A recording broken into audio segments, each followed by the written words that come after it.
ईश्वर सच्चिदानंद है, अर्थात सत, चित और आनंद स्वरूप। सत यानी शाश्वत सनातन, जिसका कोई ना आरंभ है ना ही जिसका कोई अंत है।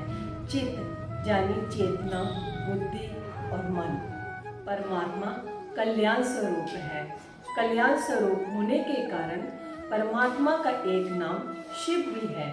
शिव स्वयं कहते हैं कि शक्ति के बिना शिव शव के समान है। शिव में ई शक्ति के रूप में समाई हुई है।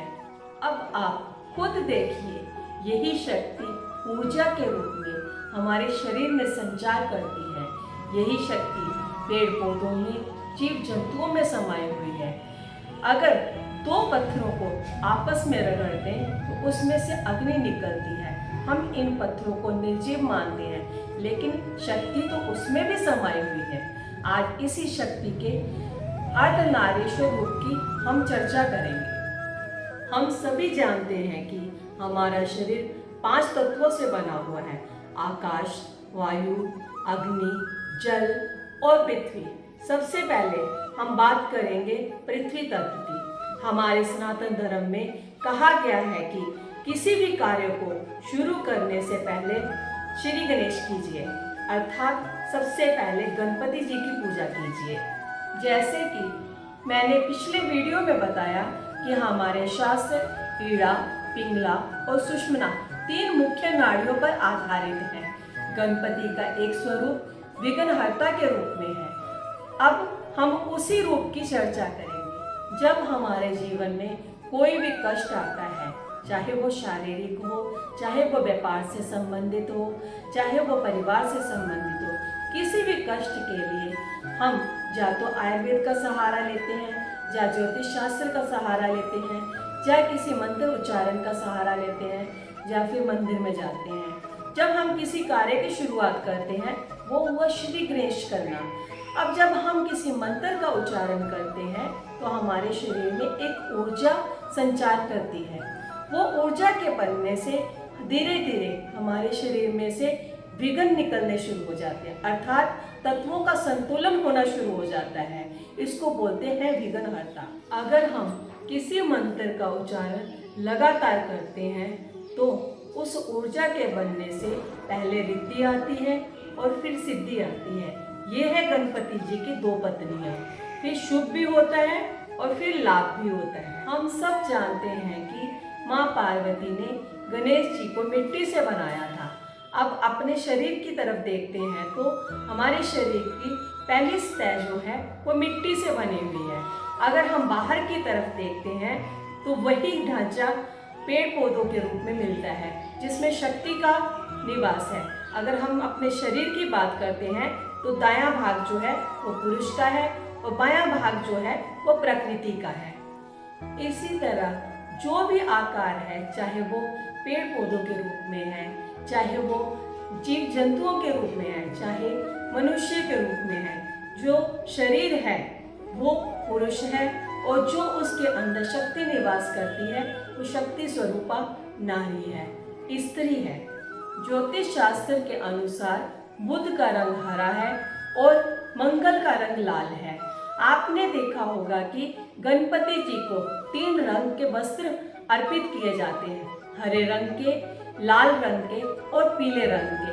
बुध का रंग हरा होने की वजह से विघ्नहर्ता के रूप में उनको हरे रंग के वस्त्र प्रदान किए जाते हैं और सिद्धि विनायक को लाल रंग के और पृथ्वी तत्व को पीले रंग के वस्त्र अर्पित किए जाते हैं। हमारे शास्त्रों में वर्णित है कि गणेश जी ने अपने माता पिता के इर्द गिर्द परिक्रमा की थी।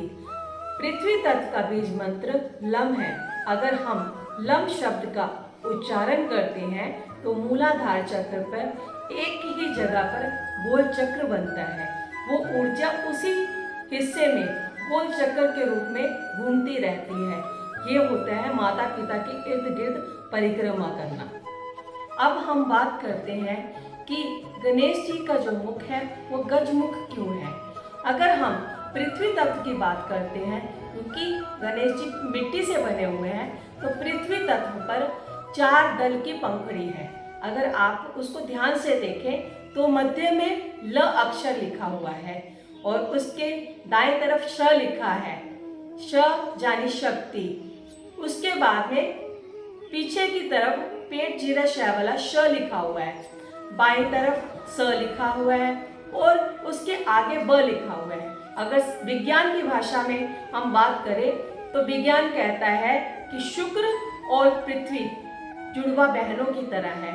अगर हम मानव शरीर को देखें तो पृथ्वी तत्व और जल तत्व दोनों जुड़े हुए हैं। अगर हम बाहर की तरफ देखें तो अगर कोई नदी बहती है तो उसकी धारा का जो प्रवाह है वो मिट्टी के नीचे भी बना हुआ होता है। अब हम अगर अपने शरीर की तरफ देखते हैं तो पृथ्वी तत्व और जल तत्व को ध्यान से देखिए, क्या ऐसा प्रतीत नहीं होता कि जैसे दो जुड़वा बहनें आपस में मिली हुई हो। अब हम फिर उसी अर्धनारीश्वर रूप की बात करेंगे। अगर हम पृथ्वी तत्व पे बाएं भाग और दाएं भाग का संतुलन नहीं करते तब तक सुषुम्ना में प्राण नहीं आते। जब दोनों के प्राण सुषुम्ना में लेके आते हैं तो पुरुष और प्रकृति के मिलने से अर्धनारीश्वर रूप बनता है। इसी को शक्ति कहते हैं। इसी को शिव और शक्ति का मिलन कहा जाता है, जो मूलाधार से शुरू होती है और सहस्रार में जाकर मिलती है। लेकिन अफसोस की बात है कि इस पुरुष प्रधान समाज में स्त्री को अबला के रूप में ऐसे देखा जाता है कि जैसे वो भोग की वस्तु है। हम भूल जाते हैं कि वो अगर लक्ष्मी और सरस्वती का स्वरूप है तो काली और दुर्गा भी स्त्री ही है। जिस शक्ति को उस परम पिता परमेश्वर ने इतना गुप्त रखा, जिस शक्ति की खोज में हमारे ऋषि मुनियों ने हजारों वर्ष तपस्या की, साधना की और आज भी कर रहे हैं, उस शक्ति का आज इतना अपमान क्यों किया जाता है? क्यों उसका इतना तिरस्कार किया जाता है? कभी पुत्री के रूप में तो कभी बलात्कार करके।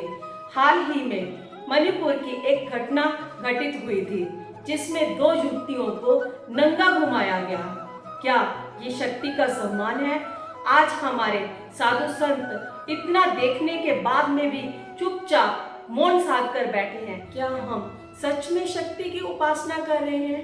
क्यों हमें याद नहीं रहता कि नारी से ही इस धरा का सम्मान है, नारी से ही संसार है, नारी से ही जीवन का सार है, नारी से ही धरा का ज्ञान है, नारी से ही हमारा गुरूर है, नारी से इस धरा का श्रृंगार है, नारी इस धरती पर ईश्वर का वरदान है, नारी से ही धरती पर संसार है, नारी ही ममता की पुकार है, नारी जनमत की जान है, नारी धरा का सम्मान है, नारी ही सबला है, नारी ही अबला है, नारी शक्ति का संचार है, नारी से ही नर है, नारी से ही नारायण है, नारी से ही चेतन है, नारी से ही चेतना है, नारी से ही धरा की शान है, नारी से ही अभिमान है। भगवान और धरती माता के बाद में अगर किसी के अंदर सृजन शक्ति है तो वो नारी ही है।